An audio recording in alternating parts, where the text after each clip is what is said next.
So we finally made it to the end of Job.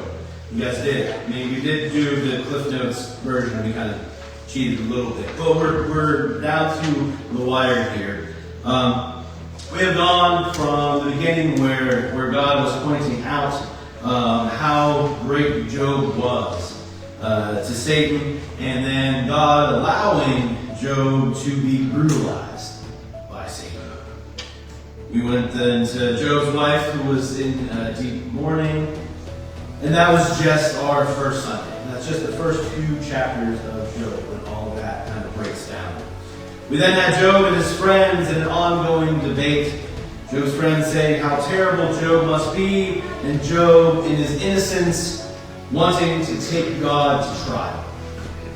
And then finally God shows up, but instead of responding to Job, God goes into bragging about all of creation and all the works that he has done and all the knowledge that he has. And after Job's response to God in the whirlwind, the poetry of Job finally then comes to an end. We return to kind of the regular narrative prose. And so that brings us then to our second reading, which is Job chapter 42, verses 7 to 17. After the Lord had spoken these words to Job, the Lord said to Eliphaz the Temanite, "My wrath is kindled against you and against your two friends, for you have not spoken of me what is right, as my servant Job has. Now therefore take 7 bulls and 7 rams, and go to my servant Job, and offer up yourselves a burnt offering, and my servant Job shall pray for you. For I will accept his prayer, not to deal with you according to your folly. For you have not spoken of me what is right, as my servant Job has done." So Eliphaz the Temanite, Bildad the Shuhite, and Zophar the Naamathite went and did what the Lord had told them. And the Lord accepted Job's prayer. And the Lord restored the fortunes of Job when he had prayed for his friends. And the Lord gave Job twice as much as he had before. Then there came to him all of his brothers and sisters and all who had known him before, and they ate bread with him in his house. They showed him sympathy and comforted him for all the evil that the Lord had brought upon him. And each of them gave him a piece of money and a gold ring. The Lord blessed the latter days of Job more than his beginning. He had 14,000 sheep, 6,000 camels, and 1,000 yoke of oxen, and 1,000 donkeys. He also had 7 sons and 3 daughters. He named the first Jemimah, and the second Keziah, and the third Karen-Happuch. In all the land there were no women so beautiful as Job's daughters, and their father gave them an inheritance along with their brothers. After this, Job lived for 140 years, and saw his children and his children's children 4 generations. And Job died old and full of days. This is the story of God for the people of God. Thanks be to God. So finally, in the end of this story, there are 2 different restorations that happen. The first restoration is Job and his friends. Job's friends try to defend their faith in God and the shrapnel of Job in his life.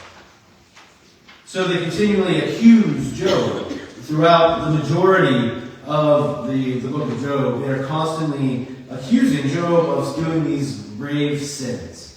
Because again, for God to do this sort of thing to Job, Job must have deserved it. He must have done some terrible, evil, horrible things for God to do this to him. Because God wouldn't let this happen to a good man, to a faithful man. Not at all.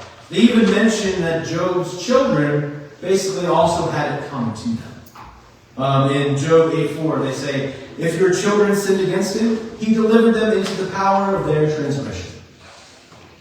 So at first, you see that they come to Job and they sit with him and they're quiet and they mourn with him for a period of time. But then as that silence is broken and Job begins to kind of air his grievances against God, they then also begin to kind of argue and fight. And at first it turns from comforting Job to all of a sudden they seem to be wanting to comfort themselves, because they want to have a reason to say why God would do something like this.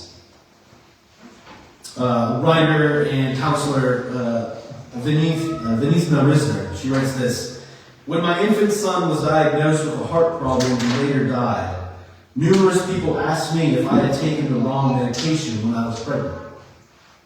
An acquaintance told me that if I had prayed before our son was born, he would have been born healthy. He had prayed and all of his children were healthy. Others claimed that if I truly believed in miracles, our son would have been healed instantly. Those seemingly innocent comments felt like daggers judging me for what had happened. Even if I were to blame, being bludgeoned was unnecessary. Thoughtless insinuations further amplified my grief, making the wound all the deeper. And then, with my divorce, there were more questions about what I did wrong. A woman I had counseled for years earlier told me that my former advice was worthless since my marriage fell apart.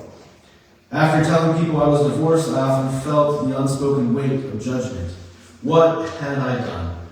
Why hadn't I tried harder? Yet behind most of the comments was a desire to make sense of my suffering. Everyone in their own way wanted reassurance that what happened to me wouldn't happen to them. And that's what Job's friends were doing too. I think after all of that, it would be easy to say that Job's relationship with his friends were going to be strained at that point in time. It would be hard to see them as friends. It would be hard to sit down at the same table with those friends. And God even comes down hard on Job's friends. And then he puts Job in a position of priest, standing between Job's friends and God's wrath. Job is stuck in the middle. And now it is up to Job. Job has this power now in this situation where he can pray for his friends so that God's wrath won't be unleashed on them, or he can allow God's justice and judgment to pour forth onto Job's friends, getting vengeance upon them. But in the end, Job chooses forgiveness and mercy to his friends. But the reality is, his friends aren't actually ridiculed or judged by their treatment of Job or how they spoke about Job. That's not what God is upset about. God is upset with how they spoke about him and how he was operating in that situation. Job, in all of his accusations and complaints and interpretations of who God was and what God was doing, spoke right. He was in the right in those moments. He spoke true in that situation, whereas Job's friends failed to do so. Job's friends thought that Job was insulting God, and so they felt the need then to stand up and defend God. See, Job's friends, they were good, upright, pious men who felt the need to correct Job, to point out where Job's theology was wrong, where his faith was wrong, where he was weak in his understanding on God, and they needed to defend God's honor. How often are we guilty of the same thing? Right now, especially, we are judging people, we are arguing with people, especially fellow Christians, on who they plan to vote for in the coming election, right? People want to vote differently than we do, and yet they are voting in a way because they believe it aligns more with their understandings of the teachings of Jesus. Again, I don't want to say that voting isn't important, but if you think that God is either going to be empowered or denied based on the election results, we need to find a bigger God. God is going to be God, and do godlike things in the world, no matter what. The things that God is about, like caring for immigrants, orphans, widows, the outcasts, and the poor. Our decisions can't and won't stop God from doing these things. But instead, we have the ability to either put us in line and come alongside and work with God, or to work against what God is trying to do. But either way, God's will be done, no matter what. We need to learn from Job's friends and stop putting limitations on how, where, and when God is going to act or not. And we don't need to defend God from anything. God can handle the complaints, the anger, the questions that people have. We just need to love. Our job is to love, to show compassion and care, to extend patience and grace and kindness. Perhaps even share in some honesty, admit that we don't truly understand either when these terrible things happen to the people that we love. Maybe we need to share our own doubts sometimes as well. I mean, that's really what Job did. Job was straightforward in what he was feeling and the struggles of his faith that he was having with God in that moment in time. And things ended up pretty nice for Job in the end. Which again, the ending of Job, some people think, completely undermines the entire argument of the book. Because again, the book is making this argument that, good things, they happen to good people. If you follow God's law and you do good things, then you're going to be rewarded with good things. But if you don't, then bad things will happen. And that's how it always equals out and balances out in the end. But that's not it. That's not how this works out. Job's trying to argue against it, saying, no, that's not how this world works.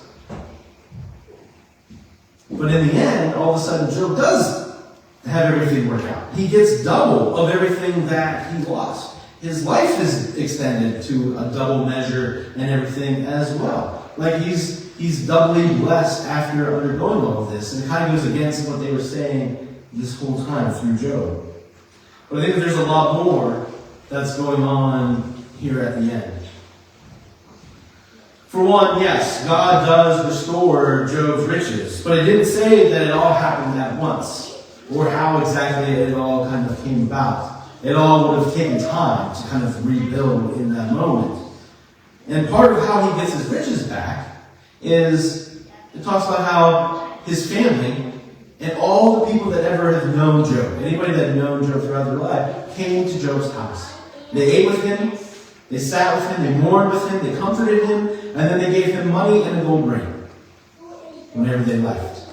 Like it was the support of the community coming together that helped to build Job back up after these disasters befell him.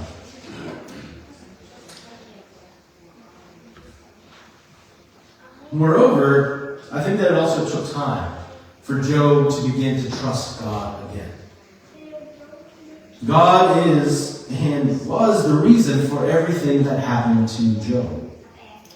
I mean, that's the reality. That was never argued against or anything like that. God never defended himself against those accusations because that was true. It was God that allowed all these things to happen. And so, I think as Job slowly began to kind of regain his riches, I'm sure that part of him was waiting for that foot to drop again. Waiting for things to kind of go bad all over again.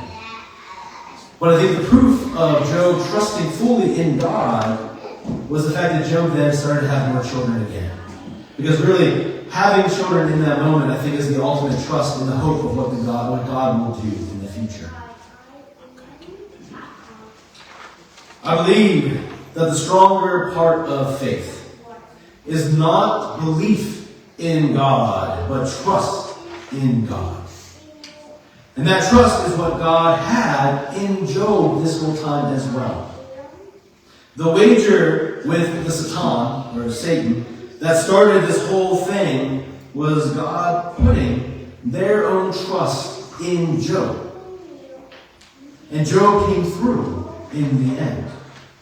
It's that trust that God has when he put all of humanity in charge of caring for creation. And then Jesus, whenever he arose into heaven at the ascension, leaving his teachings, his legacy to us, the church, it's because he trusts us with it. He believes that we can continue that work that he started. Many of us see how terrible the world is. The hate, the fighting, the greed, and think that all we can really do is just wait for Jesus to come back and fix it all. But that's not what we are supposed to do. I mean, yes, there are terrible things, but there are also beautiful things despite the ugliness. And some of those beautiful things are forgiveness, grace, mercy, reconciliation, and resurrection. And those things can only exist in a non-perfect world. It is only in face of the bad that those good things can exist.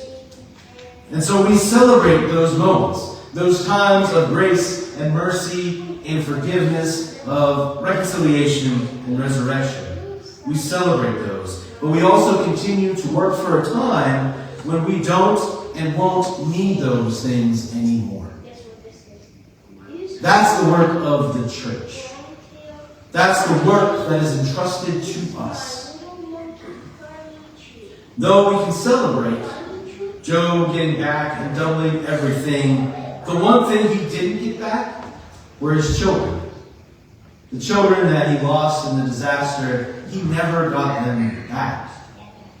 He had more children, but those would never replace the ones that he had lost. At least not in this life. Which I think is what the ending is really pointing to. It's the idea of what heaven is. This time of true restoration. A time of true gaining of all things lost. It's our final hope in all of this.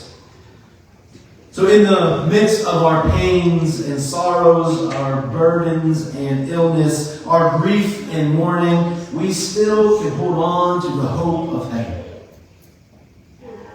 Because our story doesn't end in pain and suffering and death. It ends in resurrection. It ends in new life. It ends by never ending. It ends in a never-ending celebration with our loved ones and with our God and King.